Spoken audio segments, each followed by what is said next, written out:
group of winners is in the Science and Medical Diagnostics category. Industrial Technology Research Institute wins a bronze for their Portable Edge AI-DR, a point-of-care service using explainable AI to detect diabetic retinopathy.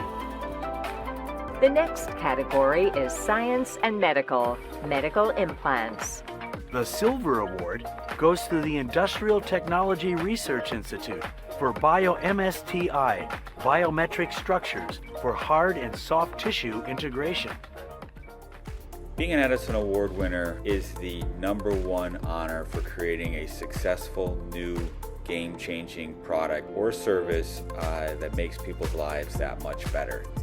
ITRI has by far outpaced the rest of a lot of our nominees with your continued work on innovating amongst many categories. ITRI's 2022 finalists stood out once again this year. We applaud your efforts and we hope to continue to see ITRI innovate in applying for the Edison Awards in the future. Congratulations.